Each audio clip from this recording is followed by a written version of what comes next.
sometimes you need to get a little bit angry with knowledge. You need knowledge, and you need sometimes to be shaken up by, like, how can they get away with that? Like, how can they call that food? Like, how can they prove that that's acceptable?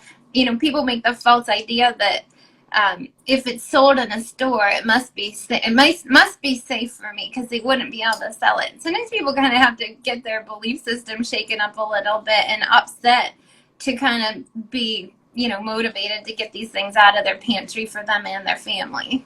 Well, and look, these companies that sell the junk food, they are very savvy marketers. Yeah, They know how to put health claims, and I used to do this series on YouTube called Health Claims Gone Wild. I would walk into a grocery store and, just for example, go down the cereal aisle. I remember coming up on Honey Nut Cheerios or something like that, and it said a good source of vitamin D, like really big letters on the front. And I turn it on the side, Kristy, and I see 40 IU of vitamin D, and I'm going, 40 IU?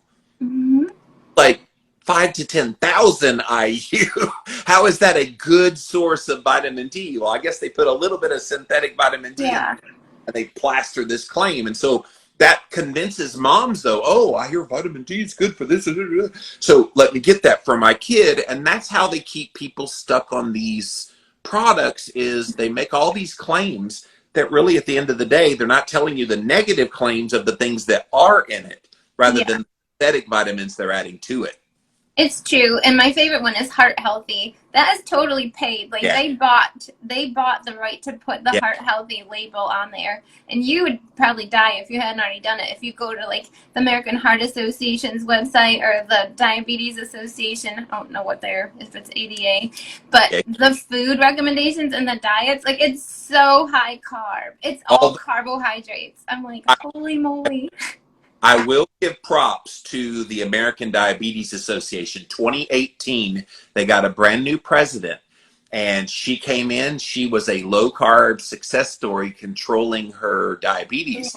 She got them to add, not take away the existing diet, but to add another option for people that, hey, if you don't like the traditional high-carb, low-fat diabetes diet that we promote, here is a low-carb option. So there is slow change happening, but the American Heart Association, they are hopelessly lost. And yes, when I see that American Heart Health symbol on any product, I run the other direction, because I know it's extremely not heart healthy. It's true. So that, just eat real food, and then, you know, listening to your body. I think people almost need to go through an exploration process of trying different styles of eating, and then really getting in tune to their body. That once you detox all the stuff out and get the sugars and the refined foods and additives out in your body, your chemistry is right. Where do you feel your best? How much protein and carb and fats does your body need? You don't need to do a keto monitor forever. You don't need to count macros forever, but you might need to do it for a while to start to know what, like, a healthy plate looks like. Then you can go by visualization, you know? And there's a lot about metabolic cycling too. And so this is very true, I think, for women. Our hormone cycle, it's a lot more complicated than men. Well, let's face it, women, we're complicated. We'll just say that. There's many layers. And so what I find often is what worked for a woman 3 months ago might not be the magic cure this 3 months. And so there might be some cycling in and out of, you know, vegan, plant-based, keto, carnivore, and that's something too. It's like your muscles, right? You can't lift the same, like, 10-pound weight over and over for the rest of your life and think you're continually going to challenge that muscle and see increase in strength and appearance. The body works on challenge. Everything. Yeah, I like the idea of changing things up, and I like your kind of idea of maybe cycle in a plant-based day, maybe cycle in a meat-based day. What do you think about fasting, like total fasting, water and salt only kind of fasting? Is that something you think could be helpful as another part of changing things up? Yeah, we actually just wrote this whole 90-10 lifestyle program, and we do take people through different phases of eating, and we have them, like, very descriptively journal so they know how they feel. And ultimately, we do have them work up to exploring intermittent fasting and different cycles of it. And that is probably where it just depends on where everybody is, but I do believe in fasting. I fast every day. I'm just doing my first shake of the day now. And look, it's Steph's thing. She didn't even pay me to put that on there. That's Stephanie. Yes. My team whiskey. Shout out. But yeah, so, people might have to work up to that. That might not be a first step. And that has a lot to do with listening to your body too, Well, yes, thank you for that, by the way. Yeah, don't jump into fasting because you heard it's the big thing. Right. Until you sufficiently give yourself the macros and the micros that your body needs, your body won't be ready for fasting anyway. I wrote a book about fasting, by the way, called The Complete Guide to Fasting with Yeah. and so in there we talked about make sure that you have the sufficiency in all of your nutrition before you to go without food. Now, I've done this a little while, and I instinctively kind of fast for probably 16 to 18 hours ish a day and eat within kind of a tight window. That's comfortable for me. I can get 1 to 2 meals, and it's very easy now. Right. But don't just start there. So how do you get people off of kind of a junk food styled diet and started? What do you start them with? What does it look like? Yeah. Well, for our in-office patients, we have the glory of the fun kinesiology thing. So we know what their food sensitivities are, and we would start with those inflammatory foods. But other than that, it's a gradient scale, and it is carbs. We put everybody on some level of carb restriction, and I designated like a low carb, medium carb, and high carb restriction. It depends on the person. If it's just general health and wellness, maybe they just need a level 1 carb restriction, and they can still do, some of the legumes and nuts and seeds and fruits and veggies. Yeah. If somebody's like obese, cancer, some kind of chronic diseases, they probably have to go more strict with their body. They don't have time to play with it. So it really just depends on what timeline. But we have food logs. They're beautiful. People hate them, but they do them. And that's really like when you put it on paper and you study it, you see it. And so for us, we would set a goal every week. So say somebody is on a level 1 carb restriction, and we teach them what those foods are. And we say, now circle every time you eat a level 1 carb restriction. And say their circles add up for a whole week for like 30 circles. Okay, cool. You did that. No problem. No guilt, no shame. Do you think you can get it down to 27 next week? Oh yeah, right here, like if I just like stop putting certain things in my coffee every morning, I could get rid of 7 circles right there. Awesome. Totally doable. Do that. And it really depends. Like we had one guy, he literally was drinking over 12 Mountain Dews a day. So am I going to put him on keto or fasting or, a level 3 carb restriction? Not right away. And so for him, it might be like, okay, you had 12 today. Could you do 11 the next day? Could you do 10 the next day? So we very much teach in gradient scales, and that's different for everybody. Like yours and mine, if we were like, hey, could you fast for 3 days?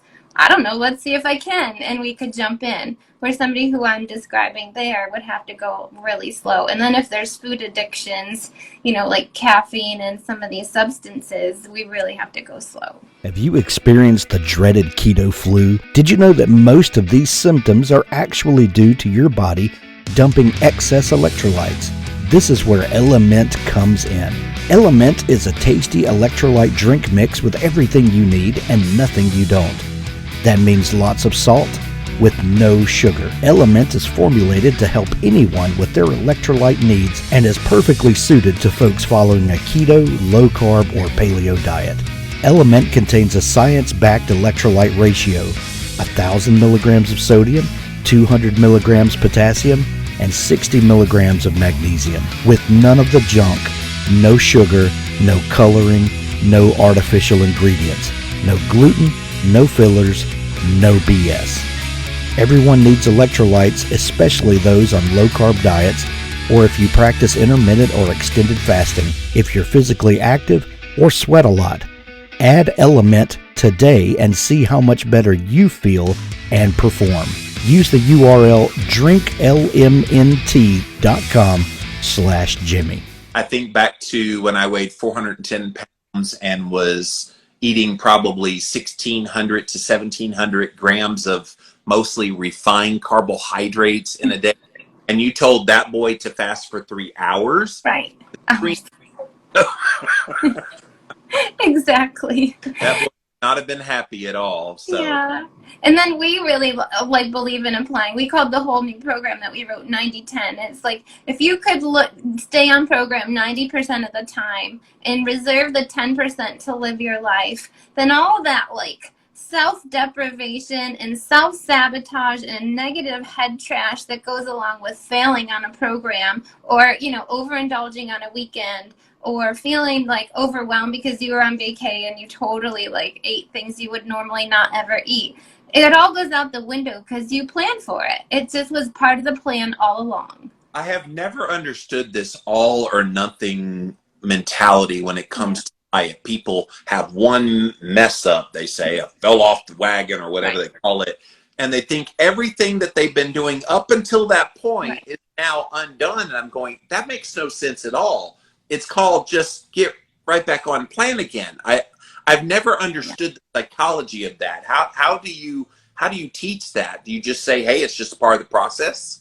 Yeah, and that's where I think having somebody to touch base with and be like, hey, it's just human nature. Like, you're just human. That's it. Diagnosis human. We all are. I don't know, but I think, again, it just might be that maybe their conviction level isn't there. Maybe they haven't done it long enough to experience a life transformation. And so, they're like, whatever, I'm just going to go back to eating like crap because yesterday was yesterday. Whereas if it was you or I, we just are more experienced in our journey than that too. But I think having somebody to come back and be like, okay, that happened, no problem.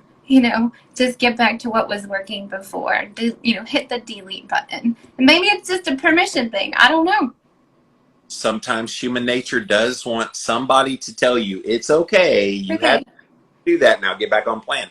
And I have people write me all the time. Literally, they say, "Oh, I messed up my keto diet. I failed." I'm like, "What'd you do?" "I had a piece of cake." "Oh, okay. What else happened?" I'm like, "Okay, here's the solution. Get back on plan." Right.